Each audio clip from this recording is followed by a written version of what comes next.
Shalom Elohim, haleluya, puji nama Tuhan. Semangat pagi Bapak Ibu Saudara yang dikasihi Tuhan kita Yesus Kristus. Jumpa lagi bersama saya Pendeta Samuel Mawuntu dalam Renungan Pagi ke 2461 hari. Renungan pagi ini mengudara. Puji Tuhan. Bapak Ibu Saudara yang dikasihi Tuhan, sebelum kita membaca, mendengarkan dan merenungkan firman Tuhan hari ini, mari kita berdoa, minta pimpinan Roh Kudus. Kita berdoa. Bapa di surga, berbicaralah kepada kami semua. Pakai firman Tuhan ini untuk menegur kami, menasihati kami, meneguhkan iman percaya kami, dan memberkati kami semua. Di dalam nama Tuhan Yesus yang adalah firman Allah yang hidup, kami berdoa. Amin. Haleluya. Bapak Ibu Saudara yang dikasihi Tuhan, bersama dengan saya kita akan belajar Alkitab dari kitab Kejadian sampai kitab Wahyu. Mari buka Alkitab kita. Injil Lukas pasal 14 ayat 15 sampai ayat 24. Di bawah perikop perumpamaan tentang orang-orang yang berdalih. Demikian firman Tuhan. Mendengar itu, berkatalah seorang dari tamu-tamu itu kepada Yesus, "Berbahagialah orang yang akan dijamu dalam kerajaan Allah." Tetapi Yesus berkata kepadanya, "Ada seorang mengadakan perjamuan besar, dan ia mengundang banyak orang.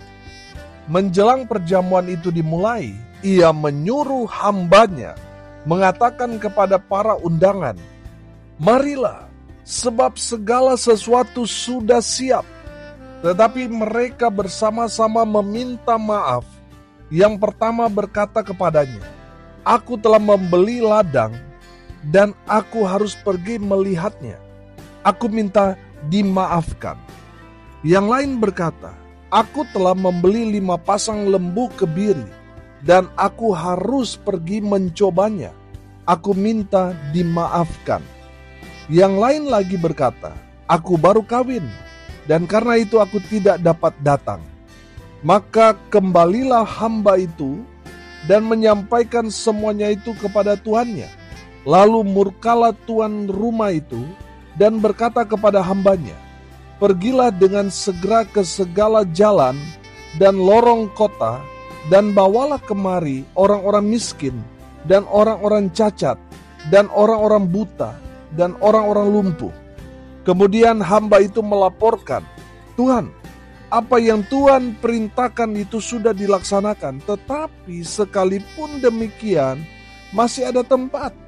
Lalu kata Tuhan itu kepada hambanya, 'Pergilah ke semua jalan dan lintasan dan paksalah orang-orang yang ada di situ masuk, karena rumahku harus penuh.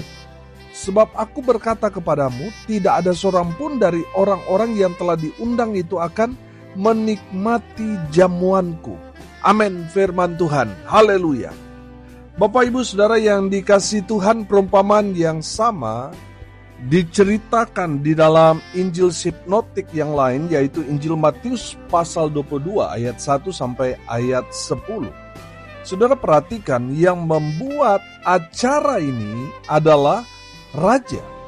Sementara banyak orang yang diundang, tapi sayang mereka yang diundang tidak bisa datang ke perjamuan kawin karena masing-masing punya kesibukan. Bapak Ibu Saudara yang dikasihi Tuhan, mendengar orang-orang yang tadinya diundang raja tapi berhalangan hadir, raja marah besar. Karena mereka tidak menghargai atau tidak menghormati undangan dari raja tersebut. Sebelum kita lebih jauh lagi, saya beri tema renungan pada pagi hari ini, salah fokus. Dengar baik, kita semua adalah orang-orang yang mendapat undangan dari raja di atas segala raja. Amin. Jangan sampai kita tidak bisa memprioritaskan undangan dari raja di atas segala raja itu. Kalau saudara menjadi orang Kristen, menjadi orang yang percaya kepada Tuhan Yesus, saudara dan saya adalah orang yang mendapat undangan dari raja di atas segala raja. Haleluya. Dengar baik, kalau saudara diundang, itu berarti saudara dianggap penting bagi orang yang mengundang saudara. Artinya saudara masuk dalam penilaian mereka layak untuk menghadiri acara pesta yang mereka adakan. Bapak Ibu Saudara yang dikasihi Tuhan, undangannya sudah disebar. Amin. Pestanya itu nanti. Jadi kita harus mempersiapkan baik waktu kita, pakaian kita untuk hadir dalam pesta pernikahan anak domba Allah. Oh haleluya. Pastikan saudara dan saya sudah menerima undangan itu. Dan nanti, satu hari nanti, kita akan menghadiri pesta perkawinan anak domba Allah itu. Haleluya. Saudara yang dikasihi Tuhan, dengar ini baik-baik. Jangan sampai kita sama seperti 3 model orang yang salah fokus ini. Mari kita belajar dari kesalahan mereka supaya apa? Supaya kita tidak melakukan kesalahan yang sama. Yang pertama saudara, mereka salah fokus karena fokus mereka pada usaha. Saudara perhatikan di ayat 18 berkata, tetapi mereka bersama-sama meminta maaf. Yang pertama berkata kepadanya, aku telah membeli ladang dan aku harus pergi melihatnya. Aku minta dimaafkan.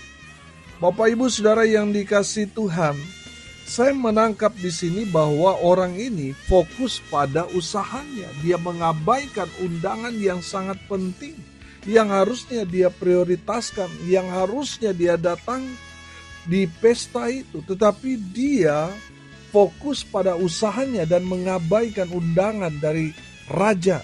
Bapak Ibu Saudara yang dikasihi Tuhan, jangan sampai kita sibuk dengan usaha kita, kita tidak datang beribadah. Bapak Ibu Saudara yang dikasihi Tuhan, ada berapa banyak orang di hari Minggu tidak gereja karena usahanya di hari Minggu justru ramai. Makanya dia korbankan ibadah.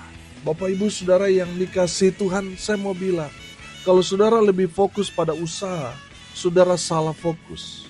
Saudara akan melenceng sangat jauh, saudara. Kalau saudara tidak bertobat kembali kepada Tuhan, fokus kepada Tuhan, maka saudara akan melenceng jauh. Saudara yang dikasihi Tuhan, kalau saudara lebih mementingkan untuk mencari keuntungan, sehingga saudara mengorbankan hubungan saudara dengan Tuhan, saudara tidak datang beribadah di hari Minggu, saya mau bilang saudara salah fokus.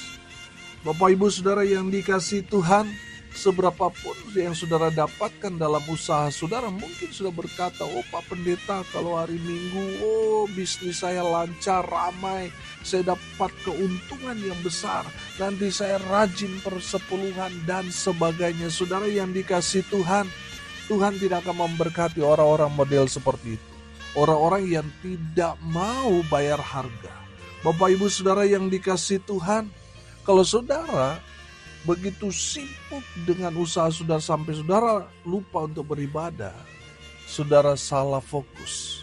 Bapak Ibu Saudara bertobat. Fokus kepada Tuhan. Amin. Bukan fokus kepada keuntungan, tetapi fokus kepada Tuhan. Yang kedua saudara, kita belajar dari kesalahan 3 model orang ini yang salah fokus.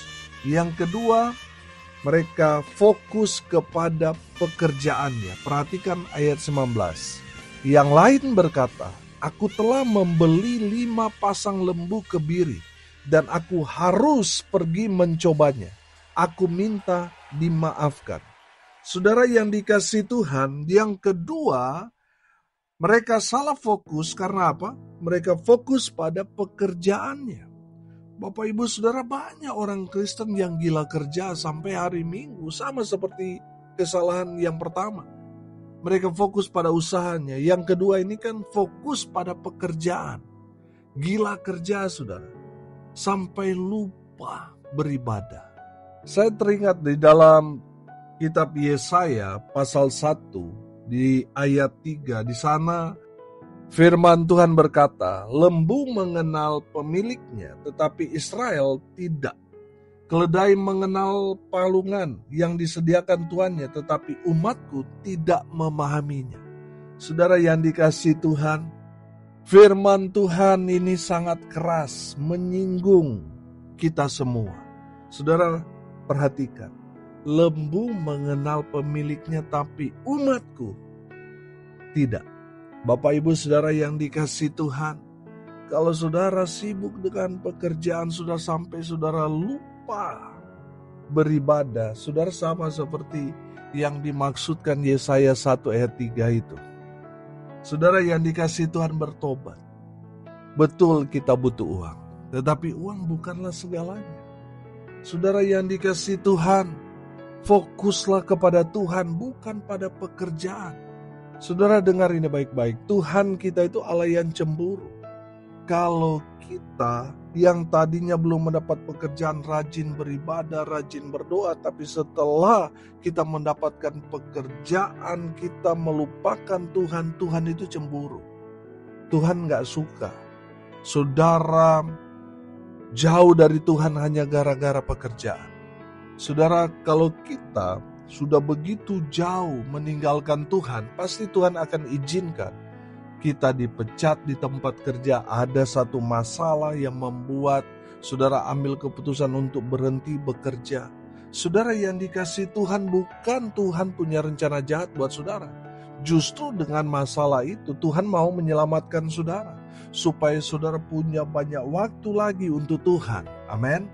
Saudara yang dikasihi Tuhan, kalau saudara saat ini salah fokus, saudara lebih fokus kerja dan melupakan waktu untuk ibadah, itu menandakan saudara salah fokus. Bapak ibu saudara, kembali fokus kepada Tuhan. Amin. Silakan saudara bekerja keras, tapi ingat, tetap punya waktu untuk beribadah kepada Tuhan.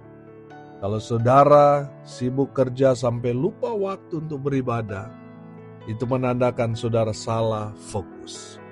Yang terakhir, yang ketiga, kita belajar dari kesalahan dari 3 model orang yang salah fokus ini. Supaya apa? Supaya kita tidak melakukan kesalahan yang sama. Yang ketiga, salah fokus karena apa? Fokus pada keluarga. Saudara perhatikan ayat 20. Yang lain lagi berkata, aku baru kawin, dan karena itu aku tidak dapat datang. Saudara yang dikasihi Tuhan, alasan orang ini apa? Keluarga. Banyak orang waktu dia jomblo, dia berdoa supaya dapat pasangan, Tuhan berikan dia pasangan, tapi setelah dia dapat pasangan, dia menikah. Tapi setelah dia dapat pasangan, dia menikah, dia mulai membatasi dirinya dengan Tuhan. Alasannya, saya ada sibuk, saya ada acara keluarga, maaf saya tidak dapat ikut ibadah ini dan itu, maaf saya tidak dapat melayani Tuhan dalam ibadah minggu ini karena ada acara keluarga. Bapak ibu saudara yang dikasihi Tuhan, orang ini salah fokus, selalu alasannya apa? Keluarga. Saudara yang dikasihi Tuhan, kita seharusnya memprioritaskan Tuhan di atas segalanya. Amin. Nah, saudara, ada juga waktu menikah masih dia punya banyak waktu untuk ikut Tuhan, melayani Tuhan. Dia berdoa karena sudah beberapa tahun dia menikah belum punya anak, dia minta supaya Tuhan berikan mereka keturunan. Saudara, setelah Tuhan berikan mereka keturunan, mulai mereka menghilang. Mulai mereka tidak ada waktu. Alasannya apa? Ada anak. Bapak ibu saudara, akhirnya Anak itu yang menjadi kambing hitam, saudara. Bapak Ibu Saudara yang dikasihi Tuhan, kalau saudara seperti itu menandakan saudara salah fokus.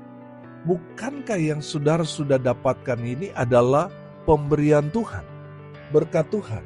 Yang tadinya saudara jomblo minta pasangan hidup sampai akhirnya saudara menikah, bukankah itu jawaban dari doa-doa saudara? Tapi kenapa setelah Tuhan menjawab justru saudara semakin jauh dari Tuhan bahkan menghilang? Seharusnya karena kita sudah mendapat jawaban-jawaban dari Tuhan, dari semua persoalan pergumulan, doa-doa kita Tuhan jawab. Sudah seharusnya kita lebih lagi di dalam Tuhan. Amin. Bukan justru salah fokus. Bapak Ibu Saudara, jangan sampai kita terlalu sibuk dengan usaha kita, dengan pekerjaan kita, dengan keluarga kita, sampai kita tidak beribadah. Sampai kita sudah tidak punya waktu lagi untuk Tuhan. Bapak Ibu Saudara yang dikasihi Tuhan, kalau ada orang yang mengingatkan saudara untuk beribadah kepada Tuhan, saya mau kasih tahu, orang itu diperintahkan Tuhan untuk memberikan undangan kepada saudara. Amin. Di saat saudara ada yang mengajak Anda untuk beribadah, pergi ke gereja, saudara, itu adalah undangan Tuhan buat saudara. Bapak Ibu Saudara yang dikasihi Tuhan, ketika saudara melihat ada orang-orang yang peduli dengan kehidupan saudara, ketika saudara sudah jauh dari Tuhan, tidak lagi melayani Tuhan, lalu ada orang yang mengingatkan saudara, menegur saudara untuk kembali ikut Tuhan, melayani Tuhan lebih lagi. Itu menandakan saudara merespon undangan Tuhan itu. Amin. Jadi saudara bersyukur kalau ada orang-orang seperti itu di sekeliling saudara. Memang kalau sudah setiap hari diingatkan, kadang-kala kita jengkel juga, betul gak? Jadi saudara seharusnya bersyukur ada orang-orang yang Tuhan kirim untuk mengingatkan kita, untuk selalu datang beribadah, untuk selalu aktif dalam pelayanan. Saudara yang dikasihi Tuhan, respon undangan Tuhan itu. Amin. Saudara, yang harus kita lakukan ketika kita mendapat undangan Tuhan beribadah di rumah Tuhan, respon undangan Tuhan. Amin. Jangan berdiam diri. Jangan pura-pura gak dengar. Atau berkata iya tapi gak datang, saudara. Jangan. Respon undangan Tuhan itu dengan hadir dalam ibadah, dengan ambil bagian dalam pelayanan. Haleluya. Yang kedua yang harus kita lakukan, persiapkan diri kita untuk datang ke perjamuan kawin anak domba itu. Saudara harus mempersiapkan waktu saudara, tenaga saudara. Saudara harus mempersiapkan segalanya. Amin. Dan yang pasti yang ketiga, saudara harus mempersiapkan pakaian pesta. Karena di dalam Injil Matius di sana ada yang tidak berpakaian pesta. Dan akhirnya apa? Dia diusir keluar dan dia dicampakkan ke dalam api neraka. Karena apa?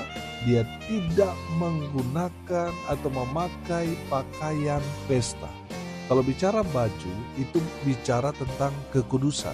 Coba seandainya saudara tidak pakai baju, saudara keluar, pergi ke kantor atau pergi ke jalan raya, nanti orang menganggap saudara apa? Orang gila. Saudara yang dikasihi Tuhan, Tuhan mau saudara itu menggunakan pakaian pesta, artinya saudara harus hidup dalam kekudusan. Amin. Saudara yang dikasihi Tuhan, kalau kita tidak hidup kudus, maka kita akan telanjang, kita tidak akan pakai pakaian pesta, dan akhirnya kita akan diusir keluar. Oleh karena itu saudara, persiapkan juga pakaian pesta, persiapkan dirimu untuk hidup dalam kekudusan. Haleluya. Hari ini kita belajar saudara, supaya kita tidak salah fokus. Amin. Kita belajar dari 3 orang model tadi. Orang yang salah fokus, mereka fokus pada usaha, mereka fokus pada pekerjaan, fokus pada keluarga, akhirnya mereka tidak menghadiri undangan raja. Saudara dan saya mendapat undangan raja di atas segala raja dalam jamuan kawin anak domba. Oleh karena itu saudara dan saya harus merespon undangan itu. Amin. Saudara harus mempersiapkan diri untuk hadir dalam ibadah itu. Saudara harus berpakaian pesta. Saudara harus hidup dalam kekudusan. Supaya satu hari nanti kita dapat bersama-sama menghadiri pesta jamuan kawin anak domba Paskah, sehingga kita semua makan sehidangan, kita makan satu meja dengan raja di atas segala raja itu. Oh haleluya. Mari kita berdoa. Terima kasih Bapa di surga, sudah menegur, menasihati kami supaya kami tidak salah fokus. Ajar kami supaya kami merespon undangan Tuhan itu dengan mempersiapkan diri dan hidup dalam kekudusan. Hamba berdoa biarlah Tuhan memberkati semua pendengar dimanapun mereka berada. Tuhan memberkati hidup mereka, rumah tangga mereka diberkati, usaha, pekerjaan, pelayanan mereka dibuat beruntung berhasil dalam segala hal. Mereka yang sakit Tuhan sembuhkan, mereka yang lemah Tuhan kuatkan, hibur mereka yang berduka cita, dan biarlah berkat Tuhan terus mengalir pada semua pendengar dimanapun mereka berada. Semua diberkati Tuhan. Bapak Ibu Saudara yang dikasihi Tuhan, arahkanlah hatimu kepada Tuhan dan terimalah berkat dari Tuhan Yesus. Tuhan memberkati engkau dan melindungi engkau. Tuhan menyinari engkau dengan wajah-Nya dan memberi engkau kasih karunia. Tuhan menghadapkan wajah-Nya kepadamu dan memberi engkau damai sejahtera. Di dalam nama Tuhan Yesus, sumber segala berkat. Bapak Ibu Saudara yang percaya dijamah Tuhan, dipulihkan Tuhan, diberkati oleh Tuhan Yesus, katakan amin. Puji Tuhan. Bapak Ibu Saudara yang dikasihi Tuhan, kalau saudara merasa diberkati melalui renungan pagi ini, bagikan juga kepada saudara-saudara yang lain supaya mereka juga diberkati, karena untuk itulah kita dipanggil untuk jadi berkat. Saudara yang dikasihi Tuhan, tidak terasa pada bulan Juni nanti tanggal 20 tepatnya kita akan berulang tahun renungan pagi mengudara ke-7 tahun. Puji Tuhan. Bapak Ibu Saudara, kita akan adakan satu acara besar yaitu ucapan syukur. Kita akan buat KKR Saudara, dan kita akan lakukan aksi-aksi sosial seperti biasa. Bagi Bapak Ibu Saudara yang diberkati melalui pelayanan ini, saudara bisa juga memberkati, mendukung, mensupport pelayanan ini lewat doa, daya, dan dana. Saudara yang mau menabur, saudara bisa menabur ke rekening Bank Mandiri di nomor rekening 14503 kali 671946. Dengan mensupport, mendukung pelayanan ini, saudara sudah menjadi bagian bersama dengan saya memberitakan Injil Kerajaan Allah sampai ke ujung bumi. Haleluya. Bapak Ibu Saudara yang membutuhkan informasi untuk acara ucapan syukur ulang tahun ke-7 renungan pagi ini mengudara pada tanggal 20 Juni 2025 ini, saudara bisa hubungi atau konfirmasi WA di 081337 491360. Haleluya. Terima kasih untuk supportnya selama ini. Tuhan Yesus memberkati kita semua. Haleluya.